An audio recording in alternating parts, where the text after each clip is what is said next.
je suis très heureuse de vous retrouver aujourd'hui pour une nouvelle émission du Journal d'une maman. Nous allons parler aujourd'hui de prévention routière et j'ai l'honneur de recevoir pour cela Madame Elisabeth Coupier. Bonjour, Elisabeth, merci beaucoup d'être venue aujourd'hui parmi nous.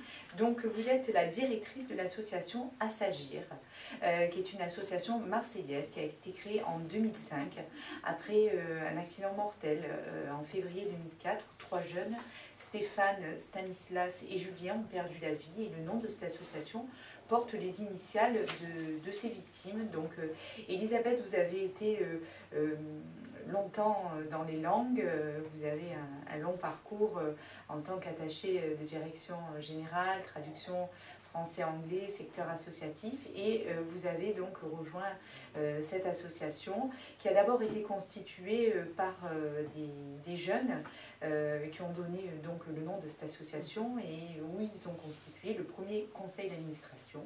Est-ce que vous pouvez nous dire, Elisabeth, pourquoi vous avez rejoint cette association ? Eh bien, pour moi, c'était... vous savez, quand il faut remonter au tout début, c'est-à-dire que c'est étroitement lié à la genèse de l'association, c'est un cheminement après l'accident qui a duré plusieurs mois, mais je dirais que dans mon esprit, il était... Je me heurtais face à une réalité pour moi insoutenable. C'était une mort déjà injuste de ces 3 jeunes et une mort absurde. Et je me suis dit, il est impossible que ces enfants soient morts pour rien. Il faut que leur mort serve pour un surcroît de vie pour les autres. Alors il est bien certain que je me sentais directement concernée puisque un des 3 jeunes était mon fils. Et là, pour moi, l'idée de l'association avec les témoignages qu'on nous a demandés, surtout en milieu scolaire, a pris corps. Par contre, il était très important dans mon esprit aussi que ce ne soit pas une association de commémoration. Il fallait que ce soit une structure qui soit tournée vers l'avenir des jeunes, vers la protection des jeunes, des vivants. Et donc, pour éviter de créer une structure qui soit encore de commémoration ou quelque chose comme ça, il fallait que ça passe par d'autres biais. Je savais que les amis de mon fils, qui étaient pendant des mois et des mois, toutes les semaines à la maison, m'auraient décroché la lune si je leur avais demandé. Donc ça ne pouvait pas passer par moi. C'est mon compagnon Gilbert qui est dans l'association depuis le tout début lui aussi, puisqu'il est comme moi à la source de la création de l'association, qui a pressenti ces jeunes et qui ont répondu favorablement parce qu'en fait ils avaient le désir de s'investir mais ils ne savaient pas comment.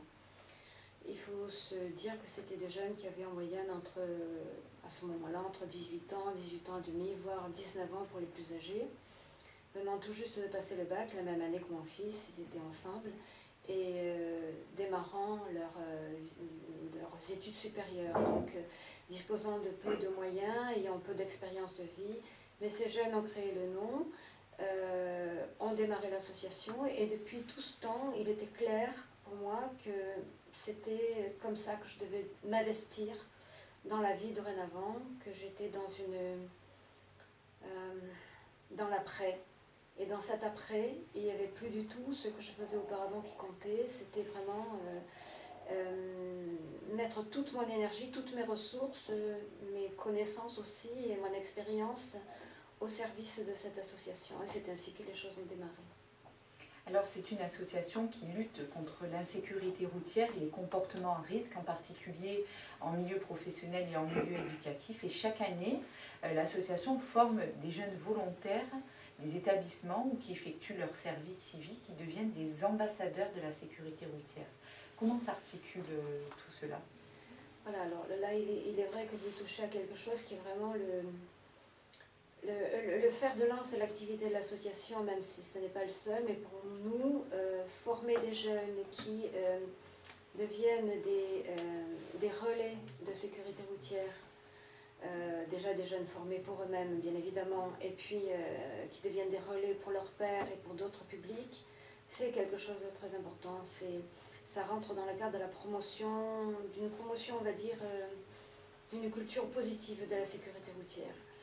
Et donc cette formation, puisque formation LIA, se déroule quand même sur une année universitaire complète. Alors bien évidemment, on s'adresse toujours à des jeunes qui sont volontaires pour s'emparer de ce projet. Notre mission vis-à-vis d'eux, c'est de les soutenir dans cette approche, leur apporter toutes les connaissances dont ils ont besoin, les mettre en relation avec d'autres acteurs de la sécurité routière. Ils ne se doutent pas toujours que les représentants des forces de l'ordre sont aussi des acteurs de sécurité routière, parce qu'on voit au travers eux le volet répressif qui est souvent connoté de façon très très négative, et alors que en fait leur activité participe d'un ensemble qui forme un tout. La prévention et le contrôle-sanction qui sont deux éléments indispensables sans lesquels on ne pourrait pas parler de sécurité routière. Donc on a à cœur de leur donner la connaissance et l'accès à tout cet environnement au cours donc de cette année, sachant que en fait c'est à raison d'une séance par semaine, une séance d'1 heure ou parfois plus quand on travaille un sujet particulier.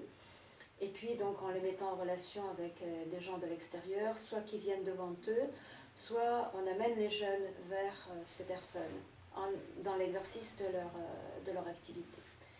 Et à titre d'illustration, on fait participer les jeunes à un contrôle routier de nuit souvent auprès des représentants des forces de l'ordre. Alors ça peut être la CRS autoroutière, ça peut être la gendarmerie, récemment ça a été la gendarmerie. Ils sont toujours très très bien accueillis. Et on leur fait toucher du doigt la réalité du terrain, malgré tout, face à des contrevenants, des comportements qui sont risqués, dont les gens n'ont pas toujours conscience, ou souvent ils sont dans le déni, ce qui est voilà, très, très gênant. Et puis rencontrer le monde de la justice aussi, donc en leur permettant d'assister à une audience au tribunal correctionnel un jour où les décisions sont prises où sont jugés les délits routiers. Et ce qui est intéressant pour eux, c'est qu'ils peuvent rencontrer le magistrat de séance, qui va aussi un petit peu répondre à leurs questions concernant le fonctionnement de l'appareil judiciaire, également qui n'écarte pas aussi l'aspect humain et les interrogations que se pose un magistrat face à quelqu'un qui est là dans un prétoire parce qu'il a commis une infraction. Donc on prend en compte tout son environnement pour appliquer la bonne décision. Donc ça c'est important parce que ça lève des idées reçues, ça permet de rencontrer de l'humain chaque fois. Et qu'on le veuille ou pas, le fait d'être au contact des personnes, à notre époque on a tendance un petit peu à se retrancher dans le virtuel, c'est absolument indispensable pour prendre une juste mesure des situations et puis sentir qu'on rejoint les gens profondément au travers de tout ça. Alors quand ces personnes interviennent dans les écoles, qu'est-ce qu'on présente dans les écoles sur la sécurité routière ? Alors bien évidemment, c'est un thème très vaste et qui doit s'adapter au public auquel on a affaire. Nous-mêmes n'intervenons pas directement dans les écoles. On s'est concentré plutôt sur la problématique des jeunes à partir des années lycée. Néanmoins, je sais que dans les écoles, on apprend à l'enfant à se comporter dans la rue, par exemple, ne serait-ce que sur les trajets du quotidien. En fait, c'est un lien qui est fait entre la sécurité dans ses déplacements et sa vie de tous les jours, et ça c'est important. Voilà. Et à chaque niveau, suivant les problématiques de l'âge, on aborde des sujets différents, sous un angle différent aussi, avec un approfondissement plus ou moins important. Dans les lycées, comment se passent les interventions? Est-ce qu'il y a un échange avec les lycéens qui racontent un peu leur histoire, qui posent des questions? Comment se passent ces échanges? Alors les séances que nous animons sont en général assez brèves puisqu'elles ne durent que 2 heures, mais pour nous, avoir un lien véritable avec les jeunes est absolument fondamental. On n'est pas là pour donner un cours magistral, on est là pour faire interréagir les jeunes, voilà, avec nous et les jeunes entre eux également. Et suivant l'ambiance, peut-être une des premières choses que je fais, je dirais c'est par souci, par correction vis-à-vis des jeunes. On présente bien sûr l'association, mais je me présente moi aussi souvent en tant que mère endeuillée, c'est-à-dire que pour bien montrer aux jeunes que j'ai été touchée également par des choses qui les concernent, parce que souvent dans les groupes, il y en a facilement un, deux, voire trois, qui de près ou de loin étaient concernés par un accident de la route. Et puis parce qu'on n'est pas des donneurs de leçons, moi depuis toutes ces années, je m'interroge aussi sur certains aspects de l'éducation que j'ai pu donner à mon fils, entre autres, qui ont péché et qui ont fait que peut-être il n'a pas pris assez conscience des risques qu'il pouvait encourir lors de sorties festives et il est allé au devant du danger, au devant de l'irrémédiable. Voilà. Donc ça, c'est quelque chose de fondamental, c'est pour vraiment essayer de créer une relation de simplicité mais de confiance avec les jeunes, qui leur permet de gommer un petit peu l'écran qu'il y a entre des aînés que nous sommes et leur génération.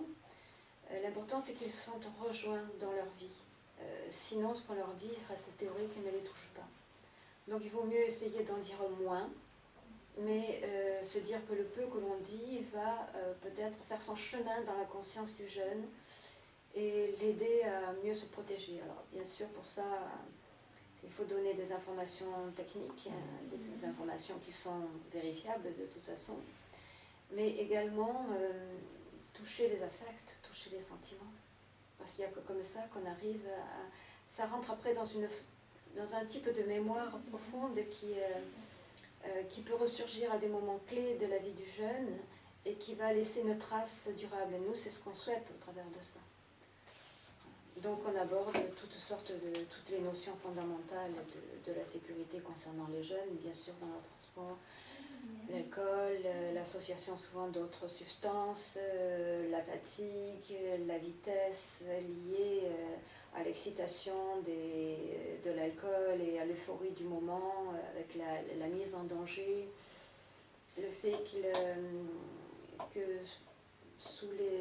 sous couvert de cette sacro-sainte amitié qu'ils ont les uns envers les autres, ils ne doivent absolument pas remettre en question l'état dans lequel ils peuvent être, surtout dans lequel peut être le conducteur ou la personne qui est donc derrière le volant, alors qu'en fait il faudrait aussi savoir faire ça, avoir un petit peu de recul et savoir dire stop, non, c'est pas possible, on va aller dans le mur là, on ne peut absolument pas reprendre le volant, tu ne peux pas conduire. Parce que les jeunes ont encore des freins par rapport à ça. Il leur semble qu'ils transgressent l'amitié, ils la trahissent lorsqu'ils se comportent ainsi, alors qu'en fait c'est un comportement protecteur pour eux-mêmes et pour les autres qu'ils devraient savoir adopter. Voilà.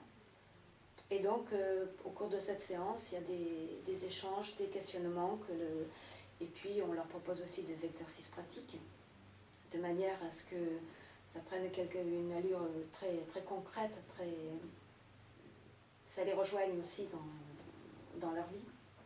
Quoi comme exercice par exemple? C'est surtout des exercices qui sont liés à la prise de conscience du mode d'action de l'alcool dans le corps avec un logiciel d'alcoolémie qui permet de voir qu'en fonction d'une consommation, en fonction déjà de ce que le consommateur, son âge, son poids, sa taille, qui sont déterminants aussi, ainsi que son sexe, qui jouent un rôle dans le fonctionnement de l'alcool dans l'organisme humain,